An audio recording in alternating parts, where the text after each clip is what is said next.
안녕하세요. 딱 쉬운 공매 딱쌤입니다. 야, 여러분들 요새 경매 공매 많이 들어보시고 도전하려고 하실 텐데요. 부동산 경매를 도전하고 많은 분들이 약간 허탈한 마음을 갖고 계신 분들이 정말 많으신 것 같더라고요. 왜냐면 입찰한다고 해서 내가 낙찰되기가 정말 쉽지 않거든요. 아파트 경매하면 경쟁률이 어떨까요? 10명에서 많게는 20명, 30명까지 들어오기 때문에 내가 그 경쟁 속에서 과연 1등을 할 수 있을까? 그리고 수십 번의 패차를 통해서 이 경매판을 떠나기도 하시죠. 그래서 많은 분들이 저희 공매를 한번 해보고 싶다 해서 찾아오시는데요. 정말 많은 사례들의 공통점이 뭐냐면요. 경매에서는 10번 가까이 떨어졌던 분이 공매 시장에서 들어가자마자 바로 낙찰을 받게 된다는 거예요. 저희 공매반에서는요. 경매를 많이 떨어졌지만 첫 낙찰이 공매인 분들이 정말 많이 계세요. 그 이유가 무엇인지 설명을 해드릴 텐데요. 하나의 물건을 보면서 얼마나 싸게 사는지 그리고 얼마나 경쟁이 없을 수밖에 없는지 자세하게 설명을 해드리도록 하겠습니다. 자, 해당 물건은요, 경기도 남양주에 위치한 빌라입니다. 자, 그런데 독특한 점은요, 여기 보니까 신탁이라고 써져 있어요. 여러분도 많이 혹시 들어보셨나 모르겠지만, 이 물건은요, 신탁 공매 물건입니다. 자, 신탁 공매 물건은요, 처음 듣는 분도 정말 많이 계실 텐데요.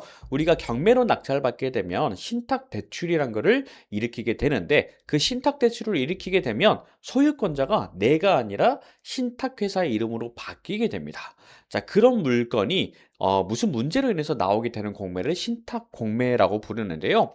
아무래도 우리가 많이 알고 있는 압류재산 공매와는 또 다른 결로 분석을 해줘야 되다 보니까 경쟁률이 어떻게 될까요? 뚝뚝 떨어질 수밖에 없어요. 그래서 일반적인 물건은 보통 평균 경쟁률이 단독 낙찰 아니면 2명 정도 들어오는 게 대부분입니다. 자, 그 말은 뭘까요? 내가 입찰가를 크게 고민을 안 해도 된다는 거예요.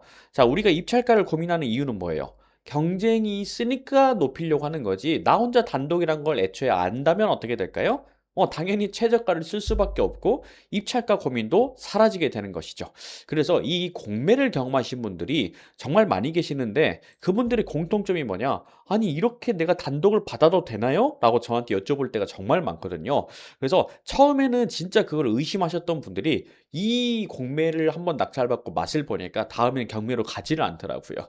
자, 그래서 이 물건은 신탁 공매 물건인데요. 어떤 식으로 분석하는지 그리고 얼마나 싸게 살 수 있는지 살펴볼게요. 자, 해당 물건은 남양주에 위치해 있는데요. 남양주는 현재 수도권이지만 비규제 지역으로서 어떤 대출 규제나 또 주택수 규제나 이런 것들이 별도로 없는 곳이다 보니까 여러분들이 흔히 말하는 단기 매도라는 것을 얼마든지 할 수 있는 곳이기도 합니다. 자, 지금 건물 평수를 보니까 12.9평으로서 해당 빌라는요, 3룸이 나오는 빌라입니다.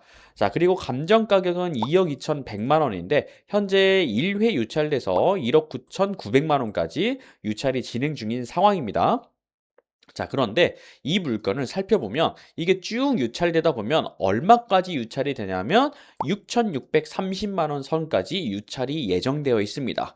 자, 남양주 하면 우리가 빌라보다는 아파트 위주의 도시를 떠올릴 수밖에 없는데요. 왜냐하면 아주 유명한 신도시가 있죠. 남양주에 별내 신도시가 있는데 신도시의 특징이 기본적으로 빌라보다는 아파트가 많이 몰려있는 경우가 많습니다. 하지만 이곳은요. 아파트보다는 또 빌라만 몰려있는 곳인데 왜 그러느냐? 이곳의 지역명이 퇴계원읍이기 때문입니다. 자, 읍이라는 건요. 동이 아니라 읍이라는 건 행정 그 지역상 아무래도 소도시에 가까워요. 그 소도시에는 아파트보다는 빌라가 많을 수밖에 없거든요. 그래서 이 동네에 빌라들이 많이 있고 그 수요가 충분히 받쳐주는 지역이다라고 보시면 되겠습니다. 자, 그러면 이 물건의 상태도 한번 살펴보기 위해서 사진 한번 살펴볼 텐데요. 자, 사진을 보면 외관 상태는 이렇게 되어 있습니다. 자, 자세히만 살펴보면요. 왼쪽에 101동이라고 되어 있고 현재 진행 중인 공매 물건은 103동이라고 되어 있습니다. 자, 무슨 말이죠? 단지형 빌라라는 거예요. 자, 빌라도 단독 단독으로 지어진 빌라가 있지만 백일동, 백이동처럼 단지형으로 이루어진 빌라들이 있어요. 이런 빌라들은 아무래도 일반적인 빌라보다는 인프라나 주차 공간이나 관리적인 부분에서 조금 더 좋은 부분이 많다 보니까 빌라를 살려고 하시는 분들 중에서도 이런 단지형 빌라를 많이 선호하십니다.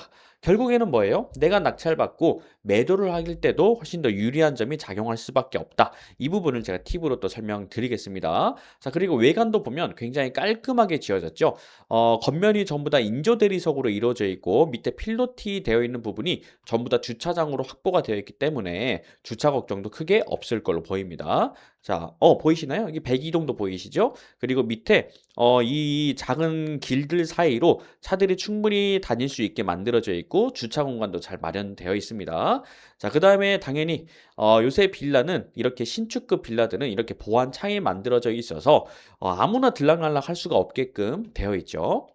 자, 그 다음에 바깥에서 찍어진 사진의 모습인데요. 자, 이렇게 신탁 공매 물건은 보다 보면 이렇게 사진이 몇 장 없을 때가 많아요. 그게 경매하고 가장 커다란 차이점인데요. 경매는 어때요? 사진이 진짜 여러 장이 많이 찍혀 있잖아요. 근데 신탁 공매는 이렇게 정보가 빈약합니다. 그러다 보니까 경매를 보다가 공매를 처음 도전하시는 분들은 어떻게 되겠어요? 당연히 뭔가 내가 잘못 보고 있는 것 같기도 하고 또 어때요? 이걸 하면 안 될 것 같기도 하고 숨어있는 위험이 있을 것 같고 이런 생각들을 할 수밖에 없게 되겠죠. 자, 그런데 제가 팁을 하나 드린다면 신탁 공매 물건은 이 정보들이 감정평가서라는 곳에 많이 숨어져 있습니다. 감정평가서를 한번 살펴볼게요. 감정평가서를 키워서 보면요. 이렇게 우리가 사진상에서 나오지 않은 건축 도면들이 많이 나오게 됩니다. 자, 해당 물건은요. 우리 301호거든요. 이쪽입니다. 자, 침실 하나, 둘, 세 개. 방 세 개이고 화장실은 한 개짜리구나. 이렇게 우리가 유추까지 가능하죠. 게다가 계단 옆에 뭐도 있냐면 엘리베이터도 보입니다. 자, 그러면 엘베가 있는 3룸이구나. 굉장히 컨디션은 나쁘지 않은 빌라이구나 라고 생각할 수가 있겠습니다. 자, 그 다음에 그 외적인 어떤 다른 것들도 충분히 나와 있는데요. 사진을 보니까 자, 필로티의 바로 위에가 2층이고요. 그 위층이 3층입니다. 근데 4층을 보니까 뭔가 약간 색깔이 다르죠? 여기 보이시나요? 이게 바로 샌드위치 판넬로 증축을 해놓은 부분인데 빌라에서는 이런 경우가 정말 많아요. 1조 사정권 제한이라는 부분 때문에. 그래서 이런 것들은 나중에 위반 건축물에 걸릴 수도 있어서 이 부분은 별로 좋지는 않습니다. 그런데 우리는 3층이니까 큰 문제는 없습니다. 자, 그 다음에 나머지도 살펴볼게요. 자, 쭉 보면 그렇구나 하고 넘어가시면 돼요. 자, 이 정도까지만 본다 하더라도 현재 이 물건이 3룸에 엘베 있는 거다라고 우리가 유추까지 할 수가 있다는 거죠. 자, 그 다음에 이 신탁 공매가 특히나 뭐가 문제냐면요. 여러 가지 우리가 경매 물건 보다 보면 근저당이나 압류 이런 것들이 걸린 게 많잖아요. 그런 것들은 대부분 낙찰을 받게 되면 소멸이 됩니다. 근데 신탁 공매 물건은 소멸이 되지가 않는다는 게 가장 큰 차이점이에요. 그러면 이 물건에 등기상의 하자가 생긴다면 이거는 우리가 리스크를 안고 도전을 해야 된다는 건데 실제 등기상에 문제가 있는지 없는지도 체크해 볼게요. 자, 건물 등기를 살펴보니까 지금 소유권이 이전된 이후로 압류가 무려 몇 개나 있냐면 2건이나 걸려 있는 걸 확인할 수가 있습니다. 자, 보통은 낙찰받으면 이게 다 소멸이죠. 그래서 오른쪽에 보면 경매 옥션지에도 소멸이라고 표시가 되어 있는데 이거는 뭐냐면요. 옥션지에서 자동 시스템상 그냥 소멸이라고 써질 뿐인 거지 진짜 소멸이 된다는 건 아닌 거예요. 결국은 뭐냐? 낙찰자가 이 압류 부분을 인수를 해야 될 수도 있다는 거. 이거를 주의해야 된다는 거예요. 그러면 이 압류를 내가 어떻게 해제해야 될 것인가, 그리고 어떻게 해결할 것인가가 신탁 공매에서 핵심이 되는 기술이자 스킬들인데요. 이 부분을 내가 정확히 판단하지 못하면 도전 자체가 안 됩니다. 자, 그러면 이 물건이 아무리 좋아 보인다 하더라도 리스크가 보인다라고 했을 때 경쟁률이 어떻게 될까요? 떨어질 수밖에 없겠죠. 그래서 제가 생각건데 지금 현재 시세는 이따가 봐야 되겠지만 지금 현재 가격보다 훨씬 더 저렴한 금액에서 낙찰이 되지 않을까 싶어요. 자, 그러면 이 일대의 동네 분위기는 어떤지 지도를 보면서 확인해 볼게요. 자, 현재 지도를 한번 제가 띄워봤습니다. 자, 가운데 우리 공매 물건, 신탁 공매 물건이 나와 있고요. 옆에 보니까 초등학교와 중학교가 바로 옆에 붙어 있네요. 태계원 초등학교, 태계원 중학교 이렇게 붙어 있죠. 자, 그런데 그 옆에를 보면요. 대부분 이 일대가 빌라로 보여집니다. 자, 우리가 빌라인지 아닌지를 확인하려면 위성 지도를 보면 알게 되는데요. 어떠신가요? 자, 위에서 내려다본 모습들이 다 어때요? 빌라들로 이루어져 있죠. 결국에는 이 동네는요, 아파트에 대한 수요보다는 빌라를 매수하고자 하는 수요가 더 많다라고 우리가 유추할 수 있고요. 그리고 인프라적인 부분도 살펴보려고 하는데 거리뷰를 통해서 이 일대 상권도 한번 분석을 해볼게요. 자, 보시면 이 일대 주변을 보니까 굉장히 많이 발달해 있다라는 걸 알 수가 있죠. 여기 보시면 버스 당연히 지나갈 테고, 자, 쭉 살펴보니까 여기 새로운 건물도 많이 보이고요. 그 다음에 뭐 편의점, 음식점, 그 다음에 뭐 뚜레쥬르 빵집이죠. 그 다음에 여기 보니까 피트니스 센터, 헬스 센터, 그 다음에 뭐 PT 등등등 거의 대부분 있는 것 같아요. 학원도 있고요. 자, 보이시죠? 자, 쭉 가보면 신축급 건물에 치과도 보이고요. 그 다음에 한의원, 부동산 뭐 할 거 없이 다 있습니다. 자, 결국 뭐냐면요. 이 빌라로 이루어져 있다 하더라도 충분히 그 일대에는 수요를 충족할 만한 여러 가지 상권들이 많이 잘 형성돼 있다는 게 우리 물건의 장점입니다. 자, 그러면 우리 물건의 거리비를 통해서 또 한번 들어가 볼까요? 자, 보세요. 자, 이렇게 들어갈 수 있는 여기 입구인데요. 자, 이렇게 올라가 보면 자, 이 도로를 통해서 가는 거예요. 이렇게 쭉 올라가다 보면 여기 있는 빌라입니다. 오, 생각보다 메인 도로 있잖아요. 이쪽에 메인 도로가 있는데 거기에서 이쪽으로 100m는 아니고 한 50m 정도만 들어오면 되는 곳에 우리 물건이 위치해 있습니다. 자, 이 정도라고 한다면 충분히 상권도 괜찮고요. 바로 옆에 보니까 어때요? 초등학교도 바로 옆에 있으니까 아이들을 키우는 수요들도 충분히 있을 것. 우리 물건을 구할 수 있다. 라고 보여집니다. 자, 이렇게 입지까지 확인해 봤다면 결국에는 우리 물건이 현재 가치가 또 중요할 텐데요. 그다음 보니까 연식을 안 봤는데 자, 몇 년도에 지어진 거냐면 여기 보니까 2018년이네요. 자, 그러면 지금 지어진 지 현재 10년이 채 되지 않은 신축급 빌라의 컨디션이 얼마 정도에 나와 있는지도 손품을 한번 팔아보도록 하겠습니다. 자, 여긴데요. 이 일대에서 쓰리룸 빌라의 10년 이내 물건이 얼마 선에 나와 있나요? 봤더니 자, 우리 초등학교가 보이셨죠? 이 일대를 볼게요. 자, 보니까 자, 2억 5천. 자, 15평, 전용 15평짜리고 2016년인데 여기 보니까 주차가 안 된대요. 주차가 안 되는데 16년식인데 여기가 2억 5천에 나왔다고 하고 5층 꼭대기층입니다. 자, 그 다음에 또 밑에 보니까 2억 6천이라고 나와 있고요. 여기도 2016년식이라고 되어 있죠. 주차는 되네요, 여기는 또. 자, 그래서 지금 3룸 기준으로 한 우리 거보다 더 오래된 게 2억 6천, 5, 6천 이렇게 나와 있고요. 또 건너편도 볼까요? 와, 여기도 어때요? 우리 거보다 평수는 조금 더 넓긴 한데요. 2017년식이 지금 3억 선에 나와 있습니다. 게다가 또 좋은 점은 여기에 보니까 태계원 1구역이라고 되어 있어요. 무슨 말이에요? 아, 뭔가 재개발을 추진하려고 하는 수요도 있구나라는 걸 유추해 볼 수 있죠. 와, 여기도 보이시나요? 자, 10년 이내쯤 되는 게 3억 4천, 3억 7천, 2억 5천, 2억 6천, 요 정도 선의 매물들이 다 나와 있다는 거예요. 자, 그 말은 뭐예요? 우리 물건도 충분히 2억 5천 선이면 매매가 될 수 있겠구나라는 걸 유추할 수 있다는 거죠. 그런데 현재 지금 얼마까지 유찰되어 있다? 1억 9,890. 그런데 이 물건은 경매가 아니라고 했죠. 신탁 공매 물건이다 보니까 이런 물건을 찾기도 쉽지 않아요.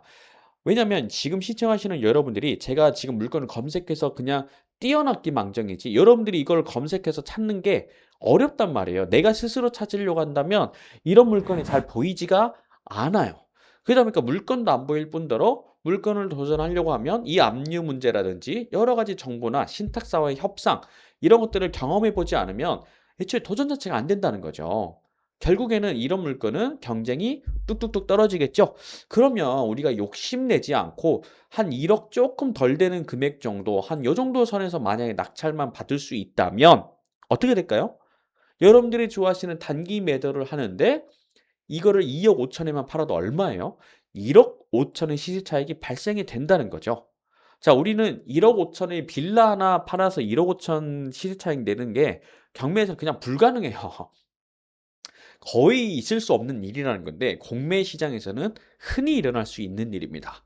자, 그런데 제가 여기서 9,500에서 1억을 쓰라 해서 진짜 써라가 아니라 우리가 체크해야 될 것들이 또 있다는 거예요. 방금 제가 설명했던 압류 부분을 어떻게 해결해야 될지, 이 압류를 해결하지 못하고 수익 타산이 안 나온다면 더 낮게 써야 될 가능성도 있는 거예요. 자, 이런 것처럼 우리가 신탁 공매 시장은요, 여러분들이 그냥 안다고 해서 낙찰받으면 큰일 나요. 안다고 해서 할 수 있는 시장이 아니라 하나하나 내가 신탁사와 협상을 할 줄 알아야 되고, 그리고 분석할 줄 알아야 되고, 그 분석 방법 자체가 경매랑 완전 다르다 보니까 오히려 블루오션 시장이 된다는 거죠. 자, 그래서 제가 아까 초반에도 말씀드렸다시피 저희 회원님들은 이렇게 경쟁 입찰이 없다 보니까 첫 낙찰, 인생의 첫 낙찰이 경매가 아니라 오히려 공매인 분들이 정말 많이 계세요. 그래서 저희 회원님 중에 한 분은 타 교육기관에서 경매를 배우고 오신 분인데 한 번도 낙찰을 못 받았는데요. 첫 낙찰을 받으셨는데 그게 강남에 있는 빌라를 받으셨어요. 근데 시세보다 2억이나 저렴하게 받으셨다는 거죠. 자, 이런 것처럼 우리가 이 공매 시장은 누가 먼저 하느냐의 싸움이지, 내가 늦으면 늦을수록 손해가 날 수밖에 없는 구조이기도 합니다. 자, 어떠신가요? 여러분들이 정말 초보라고 하더라도 공매를 통해서 수익을 내는 건 얼마든지 가능하고요. 공부를 하려고 생각하시면 안 되고 내가 낙찰을 받고 돈을 벌기 위해서 많이 노력해 보시길 바랄게요. 저희가 이렇게 결과까지 내는 게 가능한 이유는 제가 강의로 끝나는 게 아니라 멘토링까지 평생 동안 계속해서 이루어지기 때문에 저희가 이렇게 가능한데요. 여러분들이 인생에 한 번쯤은 내가 정말 커다란 차익을 내면서 한번 제대로 된 기술을 배워보고 싶다. 이번만큼은 내가 꼭 낙찰을 받아보고 싶다. 근데 남들이 하지 않는 공매라는 특수한 방법을 통해서 받아보고 싶다. 라고 하신다면 이번 7월 달에 시작하는 공매반 절대 놓치지 마시고 이번 기회에 한번 도전해 보시면 좋겠고요. 혹시라도 그 공매가 어떤 건지 궁금하시다면 제가 매달 무료 특강도 진행을 하니까요. 카카오톡 검색창에다가 딱 시연 공매라고 치시면 오픈 채팅방이 나올 거예요. 거기에 들어오시면 언제 특강이 진행되도 공지를 해드리니까 많이 많이 참석하시길 바라겠습니다. 자, 오늘 내용은 여기까지 진행하고요. 여러분들도 앞으로 성공적인 투자 이어나가시길 바라겠습니다. 감사합니다.